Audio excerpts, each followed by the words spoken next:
Hello everyone, welcome back to again my YouTube channel सीखकर सिखाते रहो। मैं आपके साथ हूं बरखा। आज की वीडियो में हम बीए प्रोग्राम थर्ड ईयर में सब्जेक्ट हिस्ट्री का टॉपिक प्रबोधन का अन्य क्षेत्र पर सकारात्मक प्रभाव की चर्चा करेंगे। तो फ्रेंड्स, मैं आपको बताना चाहूंगी कि लास्ट 2 वीडियोस में मैं इसकी वीडियोस बना चुकी हूँ, जिसमें हमने देखा अभी तक हमने ये जाना है कि प्रबोधन का मीनिंग क्या होता है, एलाइनमेंट का मीनिंग क्या होता है और इसकी ऐतिहासिक पृष्ठभूमि क्या है यूरोप के अंदर, और इसके महत्वपूर्ण तत्व यानी सहायक तत्व कौन कौन से हैं। प्लस हम एक और वीडियोस में भी ये डिस्कस कर चुके हैं, एक और वीडियो में, कि जो फिलोसोफर्स, जो सारे प्रबोधन काल के अंदर जो सारे फिलोसोफर्स थे, for the example Montesquieu, Voltaire, Hobbes, Locke, Rousseau, इन सब की भी हम चर्चा कर चुके हैं। ठीक है, तो आज की वीडियो में हम प्रबोधन जो एलाइनमेंट है उसका अन्य क्षेत्रों पर प्रभाव क्या क्या पड़ा, वो भी एडवांटेज यानी डिसएडवांटेजेस क्या क्या थे। तो आप देख सकते हैं कि बोर्ड का डिवीजन मैंने 4 पार्ट्स में कर लिया है। फर्स्ट में हमारा राजनीतिक क्षेत्र, सेकंड है हमारा धार्मिक क्षेत्र, और थर्ड है हमारा बौद्धिक क्षेत्र, और फोर्थ है हमारा आर्थिक क्षेत्र। ठीक है, देन नेक्स्ट वीडियो में हम जानेंगे कि जो प्रबोधन था उसका डिसएडवांटेजेस यानी नकारात्मक जो परिणाम थे वो क्या क्या थे। तो एक और वीडियो और बनेगी, इसके बाद हमारा ये जो टॉपिक है ये खत्म हो जाएगा। ठीक है, तो आगे हम वैज्ञानिक क्रांति को स्टार्ट करेंगे। ठीक है, तो स्टार्ट करते हैं हम अपना राजनीतिक क्षेत्र पे क्या क्या सकारात्मक प्रभाव आए प्रबोधन काल के अंदर प्रबोधन से। ठीक है, तो फर्स्ट हमारा पॉइंट है कि सामंती व्यवस्था टूट चुकी थी, वो खत्म हो चुकी थी। यूरोप में जो सामंती व्यवस्था थी, जागीरदारी और जो सब व्यवस्था थी, वो समाप्त हो चुकी। ठीक है, देन सेकंड आता है हमारे पास दास प्रथा का समापन, दास प्रथा भी समाप्त हो चुकी थी। ठीक है, देन थर्ड आता है निरंकुश सत्तावाद का विरोध। प्रबोधन के होने से ही जो निरंकुश सत्तावाद था, जो निरंकुश शासक था, जो निरंकुश क्या है, जिसपे कोई अंकुश ना लगे, जिसपे कोई बंदिश ना लगे, वो खुद की मर्जी से जंगलराज कर सकता है। ठीक है, जो वो एक शासक था, जो उसका शासन था, उसका विरोध हुआ। ठीक है, जो यूरोप वासियों ने किया था।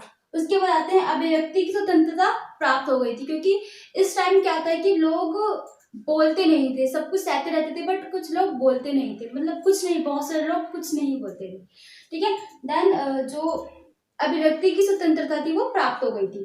देन ये रेनेसां के टाइम से ही हम इसको देख सकते हैं। और हमने अपनी लास्ट वीडियो में ये पढ़ा था कि एक इसका जो भी एक सहायक तत्व है, महत्वपूर्ण तत्व क्या है, वो रेनेसां है। ठीक है, पुनः जागरण।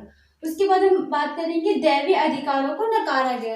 यूरोप वासियों ने जो दैवीय अधिकार प्राप्त थे राजा को, उसको नकारा। ठीक है, उसके बाद आते हैं कि मानवतावाद पे ज्यादा जोर दिया गया है, क्योंकि लोग अभी जान चुके थे कि उनके लिए क्या सही क्या गलत है, और ह्यूमैनिटी यानी मानवतावाद को ज्यादा उसको बढ़ावा मिला। ठीक है, उसके बाद आते हैं अपना आखिरी पॉइंट, सही शिक्षा माहौल होना जरूरी है। ये डैनी डिड्रो एक लेखक है। ठीक है, वो ये कहते हैं कि मनुष्य के लिए सही शिक्षा, सही माहौल होना बहुत ज्यादा जरूरी है उसके विकास के लिए। ठीक है, अगर उसके लिए गलत माहौल, गलत शिक्षा दी जाएगी तो वो गलत ही बनेगा। ठीक है, नेक्स्ट के बाद आते हैं अपने धार्मिक क्षेत्र पे क्या क्या सकारात्मक प्रभाव पड़े।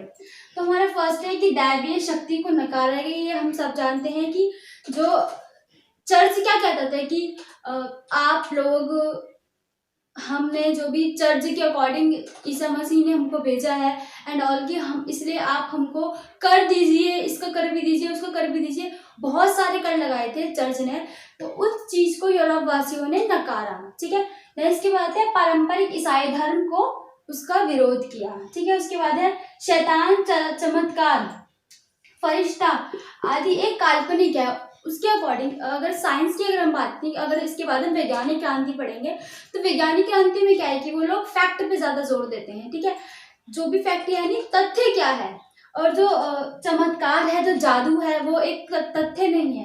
ठीक है, तो इन लोगों ने ये अगेंस्ट किया, ये विरोध किया कि जो शैतान, फरिश्ता और ये जो चमत्कार है, ये एक काल्पनिक चीज है, ये एक इमेजिनरी है, ये हमने खुद बनाई है, मनुष्य ने ये खुद कल्पना करी है इसकी, ये असलियत, ये सच्चाई, ये रियलिटी नहीं है। ठीक है, उसके बाद आते हैं हम, इनका ये वॉल्टेयर का कहना था कि जो शैतान, फरिश्ता, चमत्कार है, ये सब काल्पनिक। ये किसका कहना था? वॉल्टेयर का। ठीक है, उसके बाद आते हैं हम धर्म युद्ध, धर्माधिकरण का जो भी इसका विरोध बताया इन लोगों ने कि जो धर्म युद्ध है, जो धर्म के अकॉर्डिंग युद्ध नहीं होने चाहिए।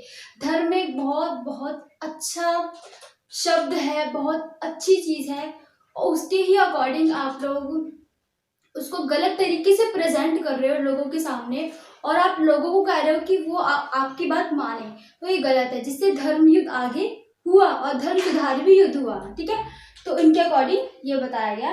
देन अब आते हैं अपने बौद्धिक क्षेत्र पे कि जो मेंटालिटी था लोगों की, उसके अकॉर्डिंग क्या क्या चेंजेस आई, क्या क्या इफेक्ट पड़ा। ठीक है, फर्स्ट है हमारा वैज्ञानिक क्रांति के बाद आदर्शवाद को छोड़कर भौतिकतावाद पे ज्यादा जोर दिया गया।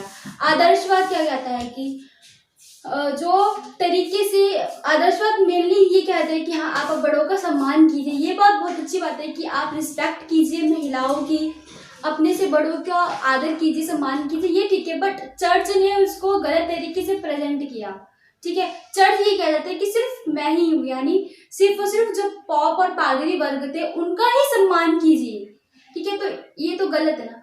तो इसीलिए जो आदर्शवाद था, जो चर्च ने रिप्रेजेंट किया था खुद को, उसको छोड़कर लोगों ने उसकी जगह छोड़कर किसको अपनाया, भौतिकतावाद को अपनाया, फैक्ट को अपनाया कि हमें क्या दिखाई दे रहा है, हमें आप गलत दिखाई दे रहे हो तो आप गलत हो। ठीक है, उसके बाद आते हैं हम अलौकिक। अलौकिक यानी काली शक्तियां, जिसने किसी को देखा ना हो। मतलब लौकिक है जो हमें दिखाई देता है, बट अलौकिक होता है जो नहीं दिखाई देता। ठीक है, उसको छोड़ के वही भौतिकतावाद पे ज्यादा जोर दिया गया था। उसके बाद है प्रकृति संबंध समझना। आज मतलब प्रबोधनवाद और रहने से यानी पुनः जागरण काल के बाद मनुष्य इतना एबल हो गया था, इतना सामर्थ्य हो गया था उसको कि वो प्रकृति के संबंध को समझे कि नेचर क्या कहता है। अगर हम सिंपल मीनिंग में कहें कि भगवान क्या है, तो भगवान खुद नेचर में है, प्रकृति में ही भगवान है। बिकॉज अर्थ का जो निर्माण किया है वो नेचर के थ्रू हुआ है, और एक ऐसी पावर है जो हमें आगे की तरफ धक्का देती है, जो हमें आगे की तरफ बढ़ाती है कि आपको ये काम करना है। क्योंकि फ्यूचर क्या है कि फ्यूचर में हमें नहीं पता क्या होगा, बट वो खुद होता है। तो जो होता है, जो करवाता है, वो क्या है, उसको बहुत से लोग गॉड कहते हैं, बहुत से लोग अल्लाह कहते हैं, बहुत से लोग भगवान कहते हैं, बुद्ध कहते हैं, बहुत कुछ कहते हैं।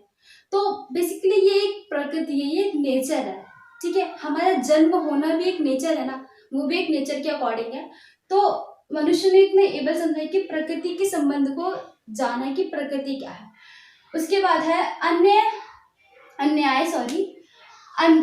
अन्याय दमन का विरोध किया लोगों ने, कि जो चर्च और जो निरंकुश शासक था वो जो इतना विरोध कर रहा था, इतना कर लेता था, उसका दमन किया, उसके अगेंस्ट खड़े हुए। ठीक है, उसके बाद आते हैं कि तर्क संगत बुद्धि का यूज हुआ, कि लोग इतने सोचने लगे कि हमारे साथ क्या गलत हो रहा है, क्यों गलत हो रहा है। तर्क लॉजिक लगाए कि क्या बात है, किस तरीके से गलत हो रहा है और क्यों गलत हो रहा है, कैसे गलत हो रहा है, कैसे उसको हम रिजॉल्व करें, कैसे हम इसको समाधान करें। ठीक है, तो ये सारा बुद्धि को उन्होंने यूज किया। उसके बाद आते हैं फिलोसोफर का बहुत बड़ा योगदान है। फिलोसोफर्स वही मैंने बताया आपको, बुद्धिजीवी का वर्ग जिसे फिलोसोफर्स कहा जाता है। ठीक है, उसके बाद है ब्रह्मांड समाज को समझना। मनुष्य ने ये समझा कि वो जहाँ रहता है वो उससे भी बहुत बड़ा ब्रह्मांड है।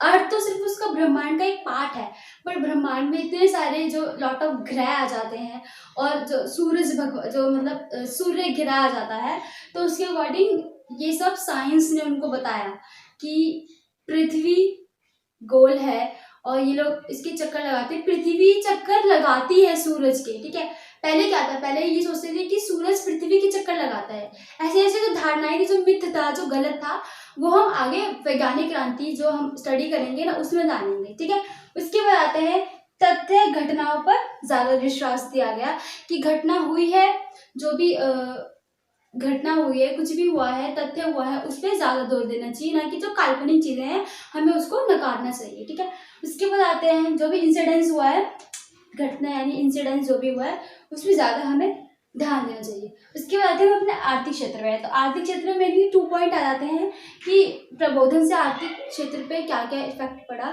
सकारात्मक इफेक्ट तो हमारे फर्स्ट है कि वैज्ञानिक तरक्की हुई। वैज्ञानिक तरक्की कैसे होगी, वैज्ञानिक तरक्की बहुत सारे आविष्कार किए गए जिससे बहुत सारी तरक्की हुई। तो इसके बाद है कि व्यापार में वृद्धि हुई। अब लोग जैसे पहले यूरोप में आता है कि पहले ये लोग मानते थे कि इवन जो चर्च था उसने भी खुद बोल रखा था कि आप अपने घर से आगे, अपने इलाके से आगे व्यापार मत कीजिए, आप समुद्र को पार मत कीजिए, बिकॉज ऑफ समुद्र में बहुत बड़े बड़े राक्षस हैं, बहुत बड़े बड़े शैतान है वो। अगर आप समुद्र जाओगे समुद्र में तो आपको खा जाएंगे, आपकी मृत्यु हो जाएगी एंड ऑल। ये सब जो भ्रम था, ये सब जो काल्पनिक चीजें थी, ये चर्च ने लोगों के ऊपर थोप रखी थी। तो इसके अकॉर्डिंग उन्होंने इसको नकार कर, स्पेशली इटली के लोगों ने उसको नकार के बोले उन्होंने व्यापार किया। देन इतना सब कुछ अरब व्यापार किया, अरब की अकॉर्डिंग अरब में आए वो लोग और उन्होंने बहुत कुछ सीखा, ठीक है, चाइना तक व्यापार किया। तो व्यापार से और उनके लोगों की संस्कृति भी अपनाई, उनके जो आविष्कार कहते हैं ना कि चाइना में हुआ था कागज का आविष्कार, यूरोप में कागज का आविष्कार नहीं हुआ था, बट प्रिंटिंग प्रेस का आविष्कार सबसे पहले इटली में हुआ था, ठीक है, यूरोप के अंदर। तो ये सारी सब कुछ दिमाग का खेल होता है, ठीक है। देन इसके बाद यहाँ पर एक हम और भी पॉइंट ले सकते हैं कि जब लेखक थे और प्रिंटिंग प्रेस, और क्योंकि प्रबोधन काल से क्या हुआ, प्रिंटिंग प्रेस भी स्टार्ट हो चुकी थी, वो तो ऑफकोर्स रेनेसां से स्टार्ट हो गई थी, तो उसके अकॉर्डिंग भी बुक्स ज़्यादा छपने लगी थी, ये सब भी, और नाटक, काव्यखंड, सब कुछ अच्छे तरीके से बनने लगी बिकॉज ऑफ जो लेखक थे वो ज़्यादा एक्टिव हो गए थे इस टाइम, कि लोगों को हम समझाएं, अपने लेखकों को अपने लेखनी के द्वारा, अपने राइटिंग के द्वारा हम लोगों को ये बताएं कि क्या गलत है क्या सही है, ठीक है। तो यहाँ पर हम इतना हमने जाना है कि ये क्या है, हमने जाना कि प्रबोधन का जो प्रभाव है, सकारात्मक प्रभाव, वो राजनीतिक क्षेत्र पे, बौद्धिक क्षेत्र पे और धार्मिक क्षेत्र पे और आर्थिक क्षेत्र पे कैसे हुआ। बट इसका डिसएडवांटेजेस भी हमारे पास आ जाता है। कहते हैं नहीं कि कोई भी सुधार किया जा रहा है, कुछ भी रिफॉर्म हो रहा है या कुछ भी उथल पुथल हो रही है, बदलाव हो रहा है, बदलाव के दो उसके इम्पैक्ट होते हैं, नेगेटिव और पॉजिटिव। तो पॉजिटिव हमने जाना, देन नेगेटिव भी है और नेगेटिव के भी बहुत सारे पॉइंट है, वो भी हम डिस्कस करेंगे। वैसे इससे बहुत कम पॉइंट है लेकिन पॉइंट्स हैं, ठीक है, तो वो हम नेक्स्ट वीडियो में जानेंगे। तो होप सो आपको समझ में आया होगा, अगर हाँ तो वीडियो को लाइक करें, शेयर करें और चैनल को सब्सक्राइब करें। Thank you so much for watching this video, मिलते हैं नेक्स्ट वीडियो में, थैंक यू।